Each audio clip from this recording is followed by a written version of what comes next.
can see first people joining. Hello, welcome everybody.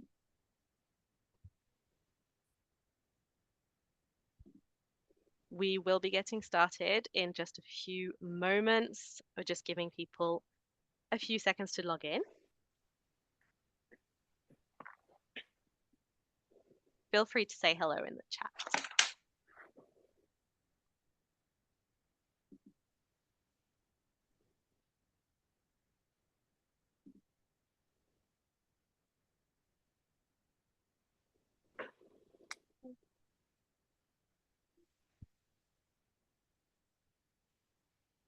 Okay, let's get started. So hello to Arjun, Ximena, and Frank, and hello to everybody in the audience. I am your host today. My name is Natalie, and I'm part of the marketing team here at CoderPad. Thank you again for taking the time to join us as we talk about realism in technical hiring.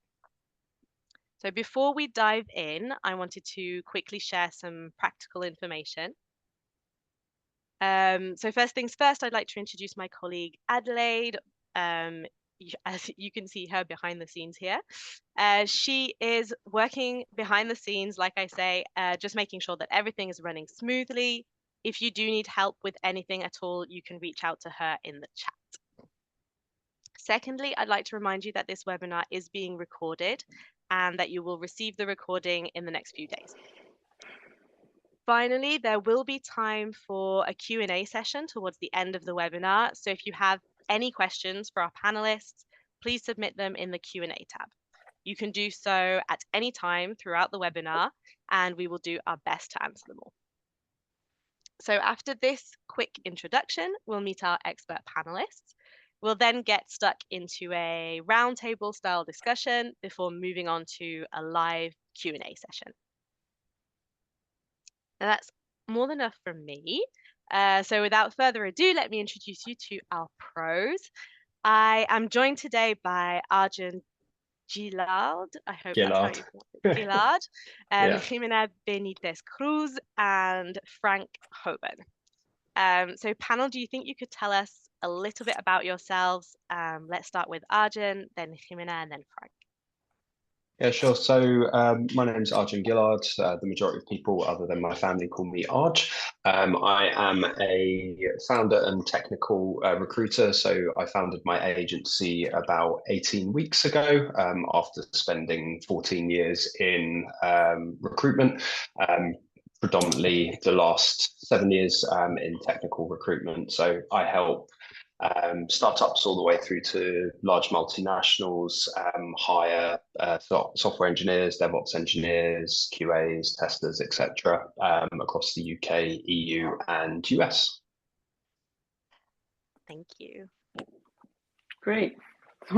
My name is Ximena Benitez Cruz. I'm originally from Argentina, living in Canada for the past 60 years. I have been recruiting for the more than 15 years with a mix of corporate and tech recruitment, moving from startups to nonprofit organizations to bigger corporate organizations, so a bunch of everything. Yes, that's me. Thank you. Very good to have you. Frank? Hi, I lead a CoderPad's product team. I have a history of working in tech and hiring technical people, and then been at CoderPad for the past 4 years, where certainly I've taken the other side of things of how do I help build a product. And honestly, the topic of the day in realism is something that is consistently on my mind, on our minds, is how do we push our product forward to enable the right experience. Absolutely. Thank you to all three of you. We're very happy to have you here today. And now that we are all acquainted, I'm going to stop sharing my screen, sorry. Well, let's get straight to it. So I actually want to start by defining what we mean by technical realism. So Frank, do you think you could maybe talk us through what we mean by technical realism in the hiring process? Sure. I guess the real quick summary before getting to the frameworks and how the specifics. A lot of our goal, all of us in the hiring process, is to take what somebody does on the job and bring that into an interview. I mean, that's the closest that you can actually get to the skills and so on. You're actually asking real questions. And so how we tend to break that down is on 4 different, I guess, dimensions. The first one being, of course, the tooling. You need tools to be able to ask realistic questions, whether it's code or something else. I guess the example that I often use is you can't ask an accountant to take a look at these books and balance them and then give them a calculator and a pen and paper, or even a Google Doc. You would, or send them a bunch of PDFs to them. What you want to give them is the tool that they use every day, a spreadsheet that's already with numbers already filled in, and maybe a folder with a bunch of receipts, and ask them to go ahead and balance those books. And so that's a lot of what goes into the tooling that's very foundational. On top of that tooling is the content. Just because you have a good spreadsheet doesn't mean you actually ask a good question. Sum this row or whatever is not an amazing accounting question. And so again, asking that realistic question of, here are some materials, balance these books. And by far, I think those are the primary 2, again, tooling and then content. I think the other 2, which come into play that we often don't think about, are context. When we are working, we don't work in isolation. It's not like taking a test. You get to ask questions, you get to react with people. And so I think context is another thing that we often think about and try and infuse in in the interview process. And then time and space. I think we have horror stories around a 40-hour project that you're given to somebody that they need to do on top of their daily job. That's not realistic. And so that's what I mean by time and space. Not too much time, but not too little time as well. And so I think balancing that all in an environment where this person doesn't feel like they're being constantly watched. And so again, tooling, content, context, time and space. But the first 2 are by far the biggest factors. Absolutely. Thank you for that. We are actually working on creating some more detailed content on this, so we can sort of provide some actionable content on what realistic means and sort of how to do that. We are working on that content, but we wanted to give kind of an overview nutshell today. And that, I mean, it made me laugh that 40 hours a week, but literally I spoke to somebody last week who said, look, we're making progress. We've managed to go down from a 20-hour project to an 8-hour project. I was like, yes, okay, 8 hours is better than 20 hours, but still. So yeah, that's I do think that many companies are trying to work towards a more realistic process, like the person I was talking to last week, but too many are quite far from it. And I think that's what's inspired our discussion today. So the non-realistic hiring processes out there, in tech specifically, that do a poor job of reflecting on the job experience, and create sort of this disconnect between the recruitment process and the reality. And I wanted to ask panelists if anyone could share either a personal experience or a story from your network, from somebody you know, that highlights this disconnect between the hiring process and sort of real developer work. I don't know if somebody wants to raise their hand for that one.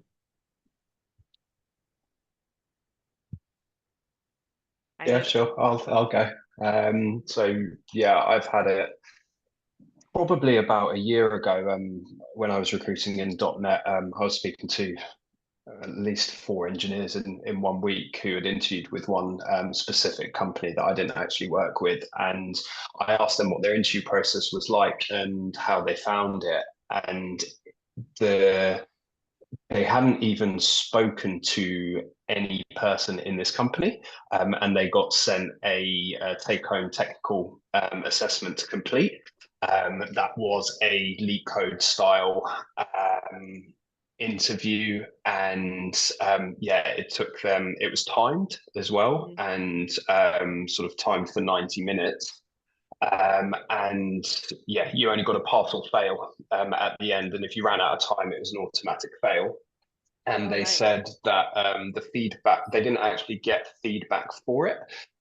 It was just, yes, you've passed, or no, you failed. So the people that actually failed didn't get anything, which I think is a pretty poor candidate experience. And obviously developers know other developers, and yeah, they said they'd never interview with that company again, and I'll tell their friends not to as well. So it's a sign of, yeah, poor candidate experience can actually ruin your employer branding as well.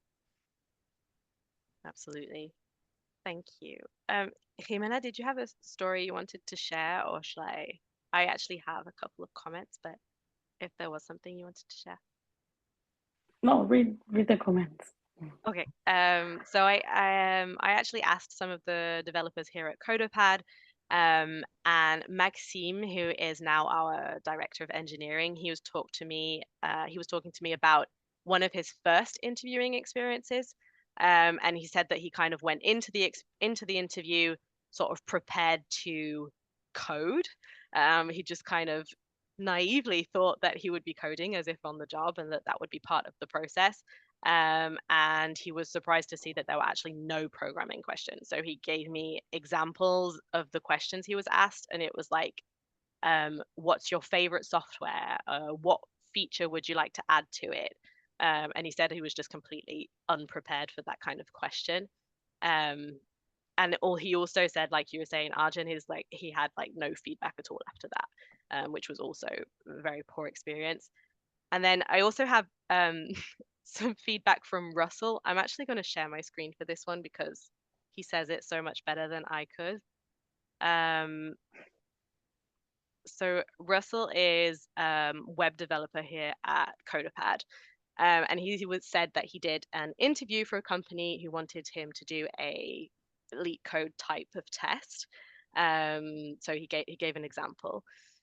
And he said he was on a video on a Zoom call, and he kind of stumbled around trying to figure out what to do. He was getting visibly frustrated, the interviewer, that he was taking so long and not making any progress, finding imaginary islands from a given array of ones and zeros.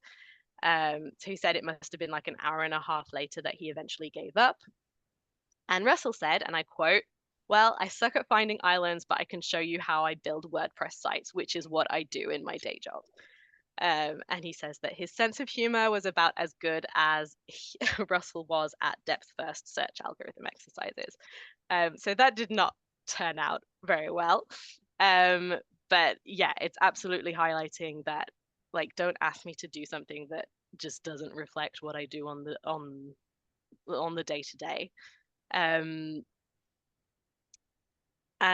I think what it's like we were saying sort of at the beginning, Frank, you were talking about context, context, tools, timing, like all of that sort of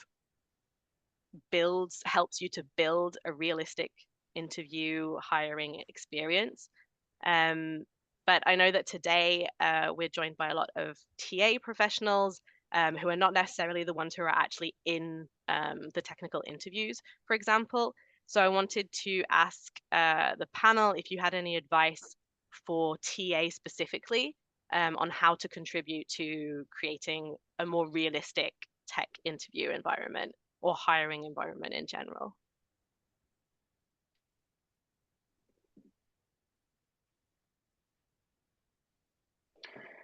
I can start on that one.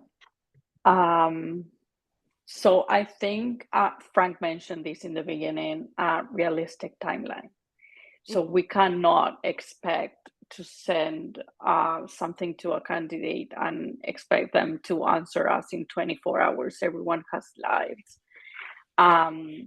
So one of the things that I have experienced like implementing, it's not hard. That was asking the candidate within this week or 10 days, when do you want to receive this code challenge? Like, when do you want to receive it? When are you able to put all those hours that require 24 hours? Even it's a little bit of a challenge, of a stretch, I would say. So assigning a little bit of more time, but asking them, like, what is your availability? Do you want to receive it on a Friday and turn it on Monday? And ask them about their availability. And depending on ATS, you can automatically send that or program your emails to send that. So that timeline, realistic timeline, is essential for everyone, and to improve candidate experience as well. Absolutely. And I think it's like you say, it's not just what you consider realistic, it's what's realistic for your candidate, and that's going to be different depending on the candidate. So I think that's really good advice to actually ask the question. Yeah, especially I had Sorry, experience in interviewing across different time zones. Mm-hmm. So not everyone will receive everything at the same time and be able to actually spend time on that task at the time that they receive it. So you need to be considering that sense. Absolutely. Did anybody want to add to that?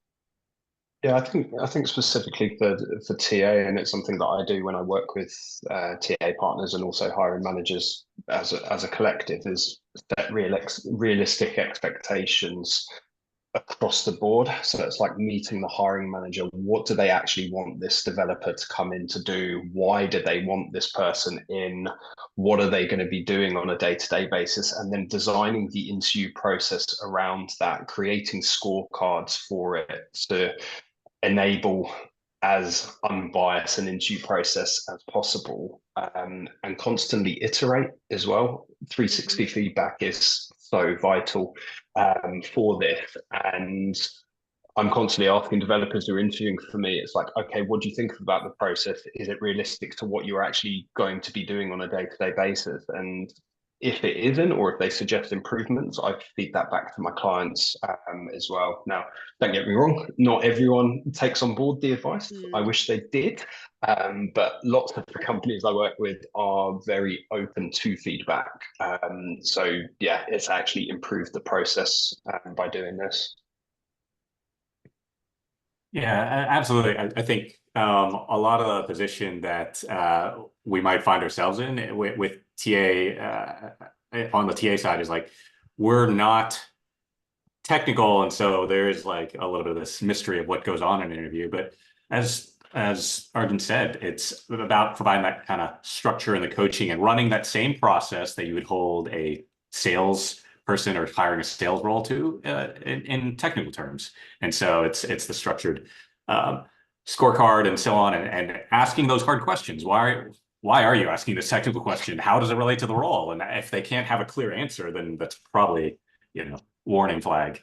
But I guess one thing that to help structure, or some guidance that we can help use, because sometimes it's a little bit of inspiration in language. Instead of asking, hey, what are all the things you might do in this role, which point somebody is thinking of 1,000 different things that they do. Oftentimes the language that I try and use is, what is the first thing that what do you ask this person to do on their first week on the job? Because then it starts thinking, it gets the person thinking about something that is, of course, realistic. It's contributing, solving actually problems, but it's not something that you need 9 months of context and working at a company to understand. It's something you basically relying on your skills from the get-go. And so that can be a good way to to focus their efforts as they're trying to think of these questions. I mean, I understand it's hard, but actually sitting down, thinking hard, creating these questions. And another, I guess, tactical item is just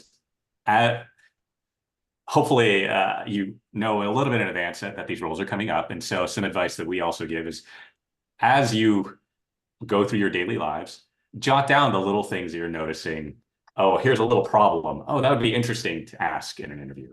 Because again, that's problems that you're solving day to day, and something that you can then ask somebody else.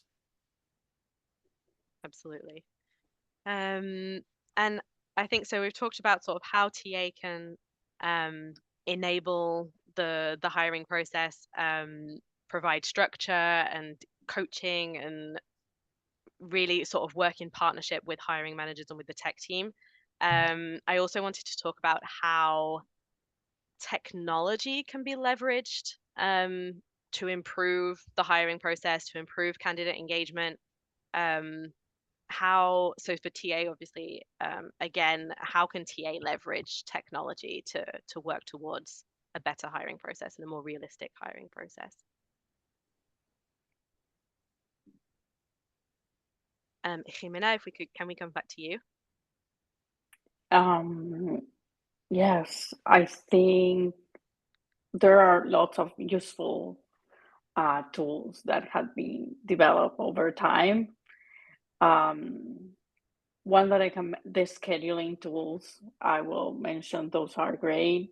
I've had, as I mentioned before, I had experience scheduling interviews across different time zones. Not in my actual job, but in the one before. So scheduling tools where you don't need to juggle, like I have these time zone and my hours are these, and I want to meet at 4 p.m., but your time will be 6 p.m. or whatever, doing the math, that is crazy. Even so, those scheduling tools, note takers, when you are actually talking to a candidate, that I think we can rely on those to pay more attention to actually the conversation with the candidate, at least for talent acquisition, for us, instead of being like typing. What else?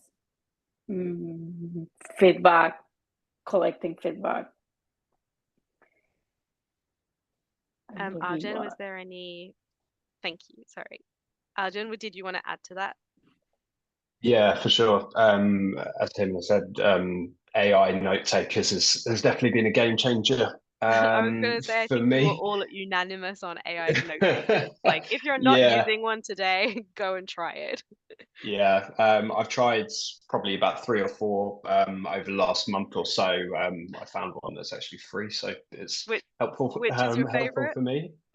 So I currently use one called Fathom, but there's a recruitment specific one called MetaView as well that I'm going to trial probably next week. But I've heard good things from that about that. I met the CEO as well, who spoke extremely passionately about his product. But yeah, it's definitely a game changer for me because I'm not technical. I studied computer science for a year at university, but then dropped out and changed course. So I have some rudimentary knowledge, but when I'm talking to developers about their experience, obviously they talk technically to me and I ask them to explain it in a non-technical way. But by the use of an AI note taker, it enables me to actually sort of look at them on video, understand what they're saying, pay attention to it, and know that, oh, if I miss something, I can go back to it after because it will all be there, and a summary will happen as well for me, which then enables me to sort of write better cover sheets when I'm submitting profiles to the clients I work with, because it summarizes their experience for me, and then I add my little take on top as well. The use of other automation tools as well has definitely helped me. My CRM sort of gives me reminders if I haven't gone back to a candidate or if I haven't had an update. It's like, oh, okay, I can, at the end of the week, I can just send an email, schedule an email saying, hey, I haven't had any feedback yet. I'm still chasing.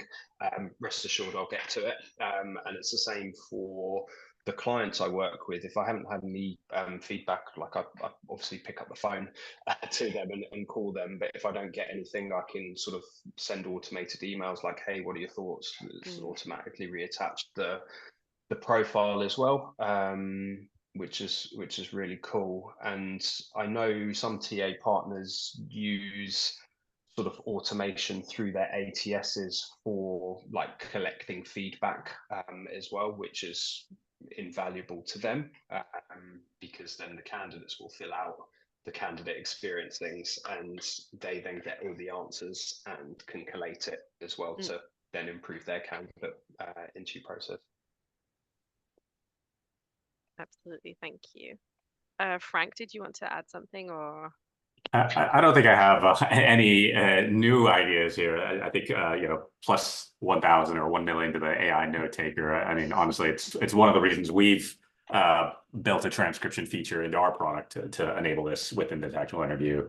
And same thing as Arjun was leading off in terms of and earlier made the point on the 360 feedback. Him and I, you mentioned that as well. I think one of the things that we like to enable and use through our product is that feedback from the candidates. And so within our product, one of the things we offer or one of the things we ask candidates is just how the interview experience and so on. And this is useful for us, but ways that it's also useful for our customers.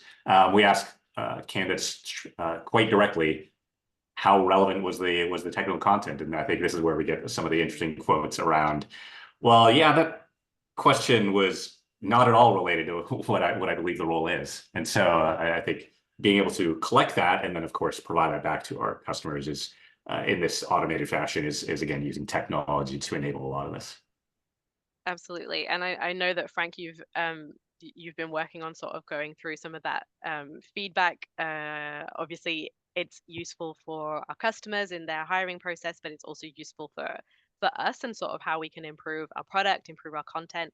And it has been really, really interesting to see sort of what candidates say about how relevant questions are. And what's really interesting is that you see that the candidates that give positive feedback, like more often than not, their comment will be something about, this felt like it was relevant to the job. This felt like it was realistic. Like, I appreciated that this was close to what I imagine I would do on the job. So yeah, again, that like sort of realistic experience. I think that you can work towards that leveraging the feedback that you get from candidates. And so I also wanted to talk about sort of company reputation, employer brand. I know, Arjun, you mentioned this at the very beginning of the webinar, but more specifically, how can a realistic hiring process strengthen and contribute to a positive employer brand within the tech talent market? How would you say that it can contribute, and sort of how can TA support that? Yeah, I definitely think a realistic hiring process strengthens the company's brand because, as I said earlier, the software developers know software developers. If they have a good experience, it's like, oh yeah, you should interview with this company. The interview process was quick. The tasks were relevant. The company's really engaging, and it's a two-way street. It's not just, oh, do this interview, all right, we'll get back to you, thanks, bye, type thing. So yeah, it 100% can strengthen the company's brand if it's done correctly. And yeah, talent acquisition are the people that are ultimately getting the feedback from the candidates. So it's their job, it's my job as an agency recruiter to inform the hiring managers about what the actual process is and what feedback is, because sometimes people are a little bit blinkered. They think their process is the best. They think it can't be changed, and it needs to. That's the way we've always done it. That sort of thing. So by getting feedback from people who are getting involved in the process, like, they should improve. And yeah, having the strong hiring process is only going to improve the chance of hiring some great people for them. Absolutely. Did anyone want to add to this question? I would say +1 to a streamlined process, obviously, but I would add as unbiased as possible. So if you need to train hiring managers, if you need to train the technical people from the teams that are going to be interviewing to do open and inclusive questions, that's something that TA has to be in charge of that. Yeah, and realistic and transparent, I would say. Absolutely.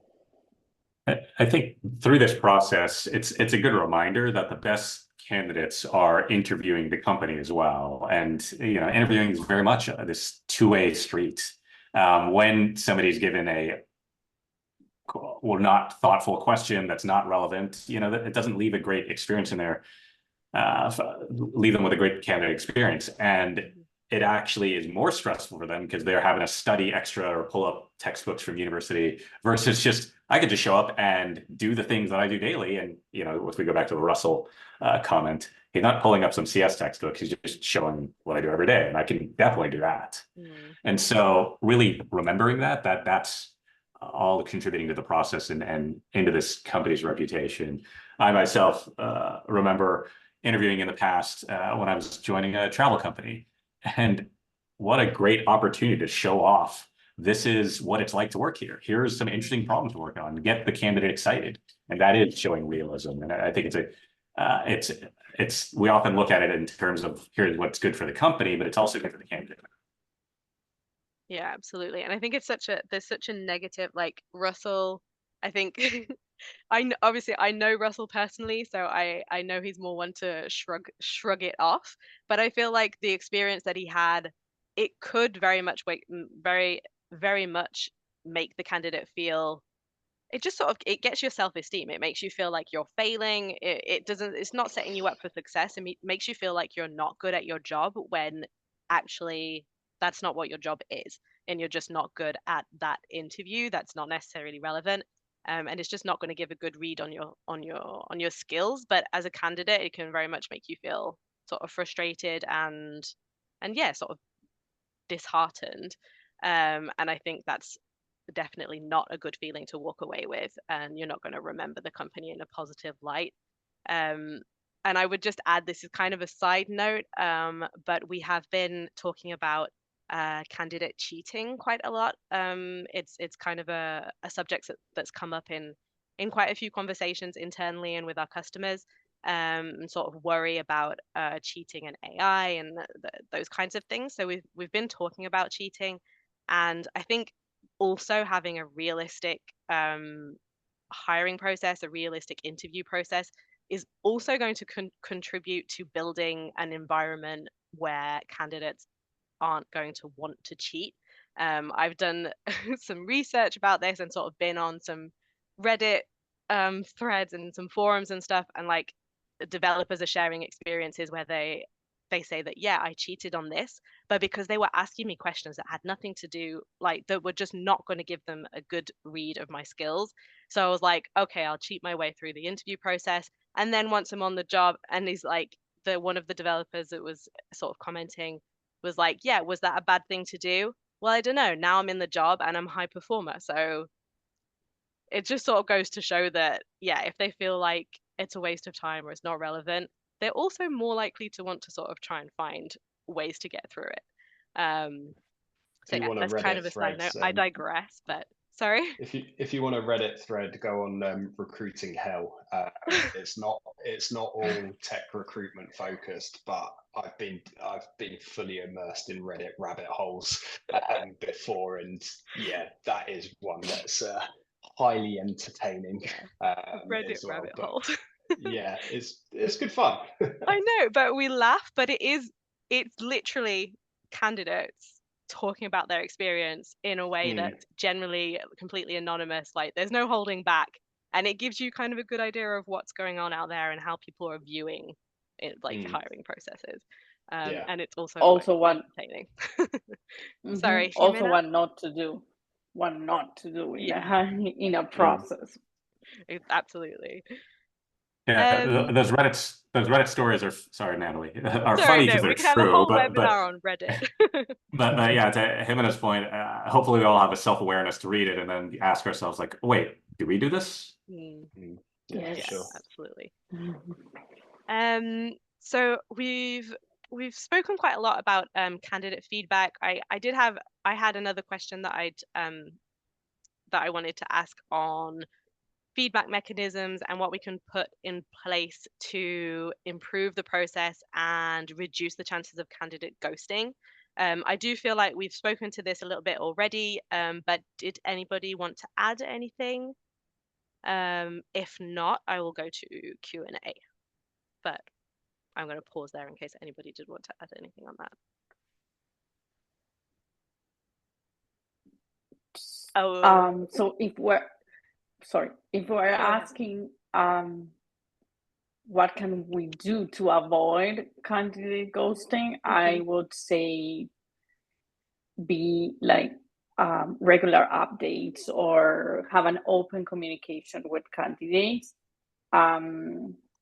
Talking about relating to what we were talking before about the rabbit holes, there's a lot of people complaining about recruiter ghosting, but I think it could go either or. So there, as Frank mentioned, that there are two sides in this story. So I think being open and communicating updates, even if you don't have an update, say, I don't have anything as of now, but I will keep asking. As soon as I have an update, I will share, but be open, transparent, and honest as you can with communication. Absolutely. Yeah, I think sometimes people are, sorry. I go. I was going to say, I think sometimes recruiters are hesitant to give updates because they feel a little bit embarrassed, maybe, that they don't have an update or feedback from the hiring manager. And I think I understand that, but I think it's always better to give some news rather than no news, even if you're just saying, like, yeah, like you say, we don't have any updates for you right now, but I will get back to you as soon as I can. Like that's just going to reassure candidates that you haven't forgotten about them, that you haven't already hired someone and forgotten to tell them, and that they're still sort of in the process and that you are actively working to get back to them. Arjun, sorry, what were you going to say? I was just going to say, like, everyone's human, right? And everyone makes mistakes. Like, sometimes ghosting may happen because, like, someone's forgotten to update them, and it happens at times. Like, I like to think I'm an organized person, but there is times, obviously, where I'm just like, oh, I've forgotten to go back to this candidate. And when they chase me, I'm like, look, I'm so sorry. This has happened, or yeah, I needed to give you an update. Apologies, I haven't got an update yet, or yeah. But I'm very much someone where I do the like eat the frog methodology, I guess. So as soon as I get feedback from a client about a candidate, I just call them up straight away and say, oh, this is the feedback. I get those tasks done as soon as possible, because if I go, oh, I'll do that later, then that more often than not would lead to me forgetting about it, because you get distracted by other things as well. So it's just doing it sooner rather than later as well. Absolutely. It's a very visual eat the frog. I'd never heard of that. There's a book. I'm not sure why it's eat the frog. I don't know. I need to read the book as well. It's on my like Audible wish list. But yeah, it's ways That'll be like a stop follow-up resource. procrastinating. The follow-up resource for this webinar will be what eat the book, eat the frog method. Yeah.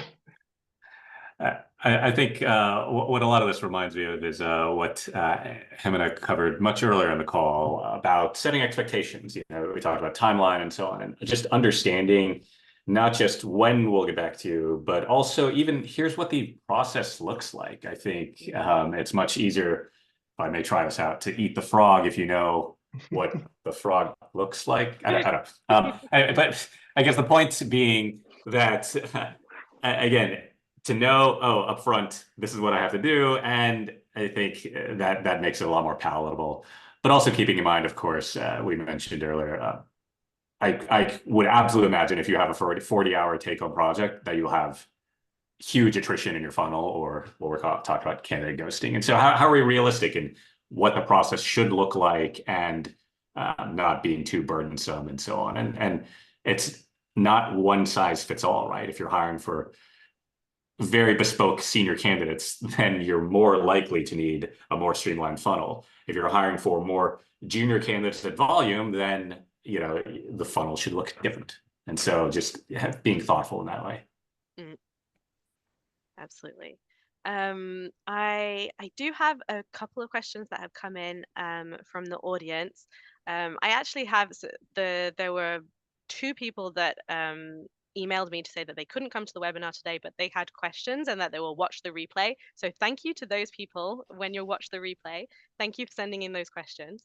So let's get to it. So this is just quick fire Q&A. Anybody who wants to about an answer, just sort of raise your hand.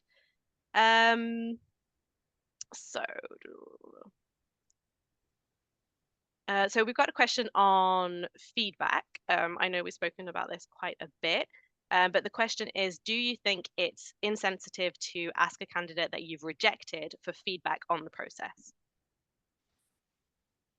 Do you think that that could be perceived as insensitive? I think if you've given the candidate feedback as to why they have been unsuccessful, I don't think it's insensitive, because it's, again, going back to constantly improving and iterating. It's like, okay, we want to constantly give you the best candidate experience and the best interview process. So what are your thoughts on it? But if you said, oh, you're a no, I can't tell you why you're a no, can we have some feedback on the process? Then yeah, that's I'd regard that as highly insensitive. Yeah. Absolutely. I agree with Arjun. I think if you're giving them tools, it's not insensitive. But if you're not giving candidates anything, they don't have anything to keep working on. And I have had candidates with good, transparent feedback on why they were unsuccessful, and they came back 6 months later and they were better. So and they were hired. So I think if you give them something, if you give them information, they can work on that. Absolutely. And I think it's kind of a tit for tat, or whatever. It's like you're giving them sort of valuable feedback, constructive feedback, and then you're asking for feedback in return, but you're kind of showing them that you actually value their feedback. I feel like asking for feedback is also a sign to candidates that you care about your hiring process and about improving it. So I think it's generally, I think we can almost say 100%, like 99% of cases, that's a good idea to ask for feedback. Frank, were you going to say something? I feel like nothing constructive. I doubt that. It's always constructive.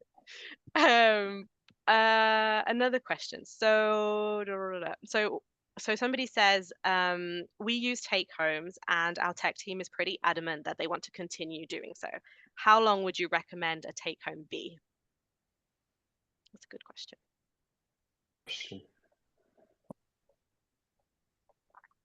I know from our point of view, we think somewhere between the 1 to 2 hours is a sweet spot.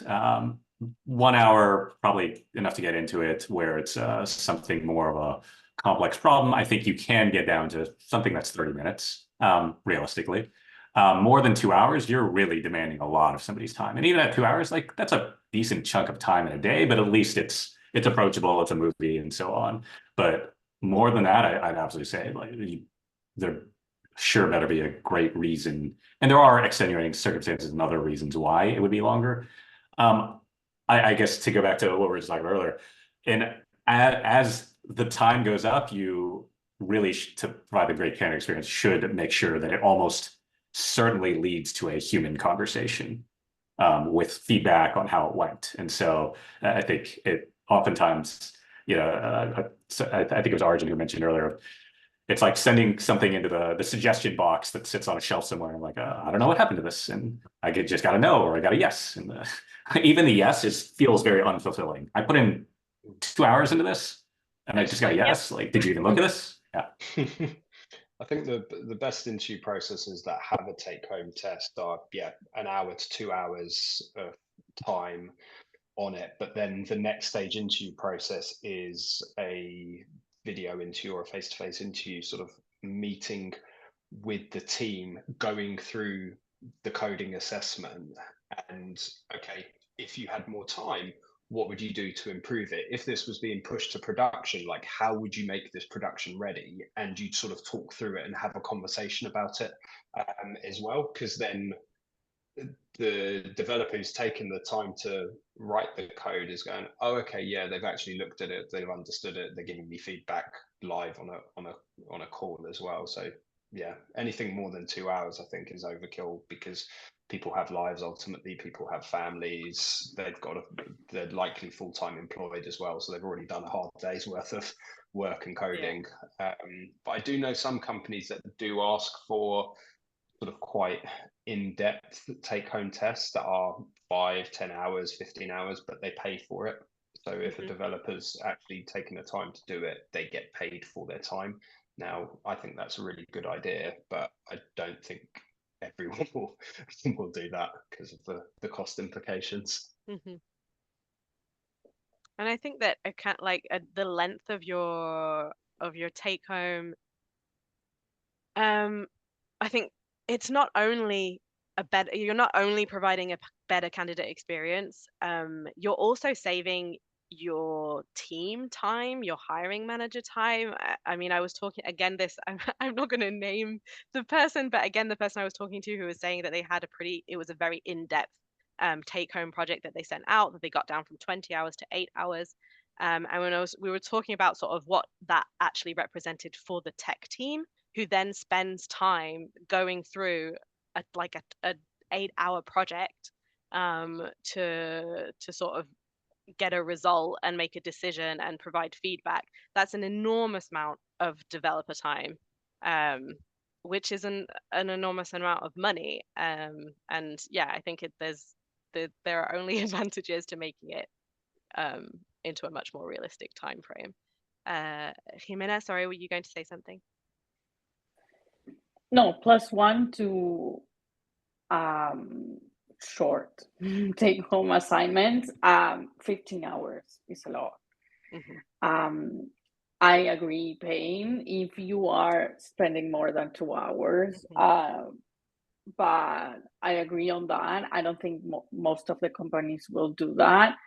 So if you're not able to do that as a company, that I understand, let's do something shorter, something that will get you the information that you need. Also, clear expectations, I would say, like, this is what you need to do. Everything else, we can talk in afterwards. Like, we can have a conversation. It's essential, if you're sending a take-home assignment, to have a conversation with someone about that take-home assignment, and plus other questions to get to know the candidate.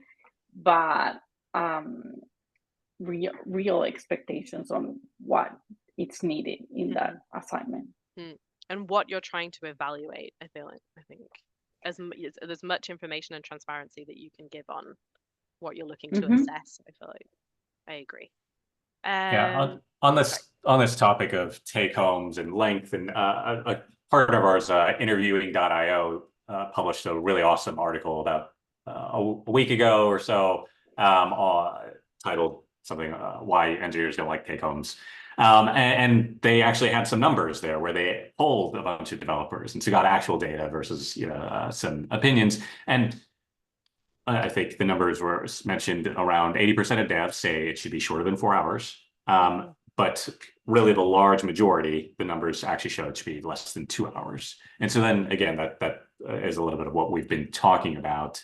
I think we would love to share that article here in our takeaway notes. But ultimately, there was also a lot of guidance there on what defines, something of what Ximena was saying, a good take-home experience. There's a bad take-home experience as well, because it's not just timing. There's all these other implications as well.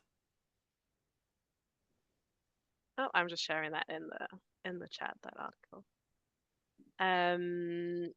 We also had a quick question on, could you restate the preferred note taker that you were mentioning? So I think, Arjun, this is a question for you. I'm just going to quickly mention CoderPad, because obviously we have our sort of live transcription feature, which is incredibly useful to then go back and sort of dive into sort of ask further questions or understand something that it might have been missed, and obviously provides for it, facilitates collaboration as well.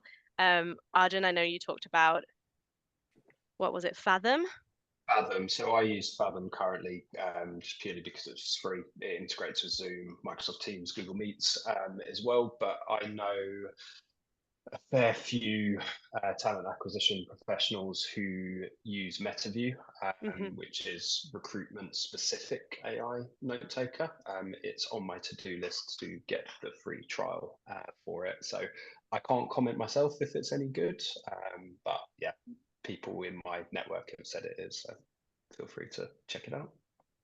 Thank you. Okay, this is a really cool one. They're all cool, but I like this one. What do you think of having someone from the team test our hiring process, going through it as if they were the candidate? Have you ever seen or heard of this being done?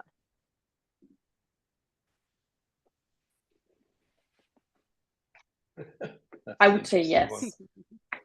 Yes, it's a good It's an idea. interesting one. I would say yes, at least once you can do it.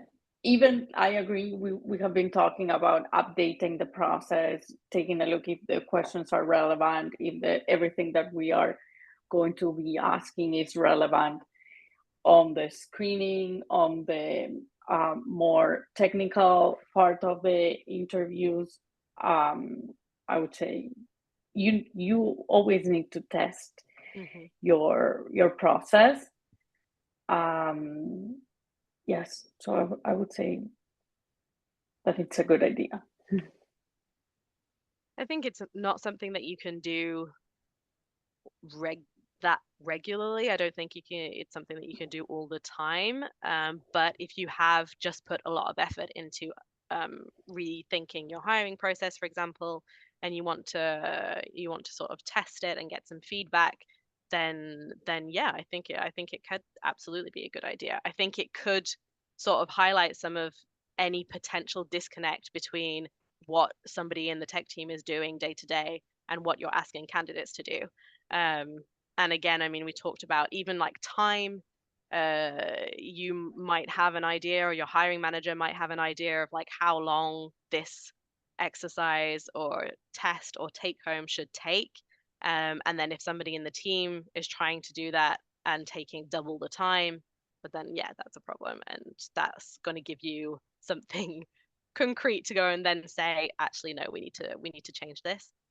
So yeah, I haven't got any resources to share or anything, but I will look into it and see if there is anything I can find of sort of Even people who've done someone that. that did it. From Sorry? Oh, sorry. I was sorry. Yeah, I was going to say I know one company that they didn't do the whole interview process, but they did they implemented a new technical test, and they asked the current developers to take the technical test. Now, this is where I think it can promote some form of bias as well, because the external candidates weren't passing this technical test, but the internal candidates were passing it with flying colors. And it's like, and they're like, well, our internal devs can do it. And it's like, yeah, because they know how you code and your style of coding. So they're naturally going to have a better chance to do it. So there's pros and cons to it. But yeah, I did feel it's a good idea. So I have had an experience where another team tested the take-home assignment from a different team, because of what Arjun was mentioning. Like this team has the context of everything that they do daily on the daily basis, and the candidate won't have the context on how do they code, what are they currently doing, what they want to achieve. Even if you can share that as expectations, it's not the same. It's never the same. So if you can test it like from someone like an outsider, someone not related to the team, I also agree, not every time, but eventually, like every once in a while, it could be a good idea. absolutely. I'm laughing a little bit because exactly this situation. I remember talking with a customer last week where they were thinking that their questions that they were asking in both asynchronous assessment and also live interview were too easy because their internal team was passing it that said, "Oh, this is way too easy," and we were just talking through this bias, and so I think that doesn't, to be clear, like I don't think because you have that bias means you shouldn't test it at all. I think that's the pendulum swings the other way too far. But I think it is, as Arjun said, being cognizant of these biases. That being said, I guess quite honestly, our largest customers are Silicon Valley kind of typical large customer, like LinkedIn, for example, do go through this process where they send it to not one or two, but like 100 engineers. And so it's testing it at volume. I'm not saying that every company will go to those lengths, but I will say if you do have the time and resources, that is what maybe the best in the world do. Obviously, you need to pare that back to a much smaller team. I don't even have 100 engineers here. And so I think finding different ways, whether it's testing somebody internally or even the easiest, lightest thing you could do, when you hire that first candidate, ask them how it was and again, feedback into the process. What should we change with our questions and how realistic were they? And so I think that's maybe the easiest thing that we should all be doing. No, absolutely. That's a really good point, actually. We talked about candidate feedback as in candidates that don't get hired, but candidates that do get hired, your new hires, absolutely. They've gone through your candidate process and they can give you some very fresh feedback. Hopefully they feel good enough about you to be honest. It's a bit of an intimidating question, your first week on the job. But yeah, asking that question, I think. All right, we have 3 minutes left. So I don't know if I'm going to squeeze one more question in, but it has to be like a one-word answer. What do you think is the best way to communicate our hiring process? So Frank, you mentioned give that expectation of this is what our hiring process looks like. Is it a web page, an email, somewhere else? What would be your first answer in one word? Or in a few words?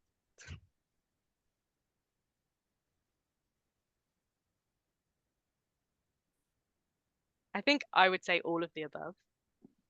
I think if you can have it somewhere on a web page, and then you can send that link via email, you can communicate it when you're on a call, all of it. I think if it's online somewhere, I think that's amazing. I know not every company wants to make their process public, but I do think that is a best practice.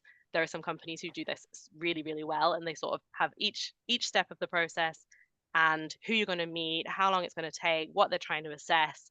I think as much transparency as possible is the best way to go. And if you have that on a web page somewhere, and then you can reference it everywhere else, I think that would be my not one word answer. I also agree to being transparent and sharing the process, but if the process changes somehow within teams or different, within teams, you can't have an online process, because if not, they're going to be referring to some information that is not accurately up to date. Accurate for what they are going to go through. So if that's the case, I will say in your first contacting, when you're trying to I saw your profile, I think it's interesting. If you're interested, we can have this conversation. The process will be this long: 2 weeks, 2 interviews, 3 weeks, 6 weeks, whatever. 6 weeks, it's a little bit longer on my opinion, but be consistent on what you're sharing. But if they are interested and they show interest in what you are sharing with them, this is what it's going to take from you. Absolutely. Thank you, everybody. I'm not going to squeeze in another question in 1 minute. Don't worry. I am just going to say thank you for being here. Thank you to our panelists, and thank you to those of you who have joined us in the audience. I look forward to seeing you in another webinar. Have a good day, everybody. Have a good day, afternoon, evening. Thank you. Bye. Thank you.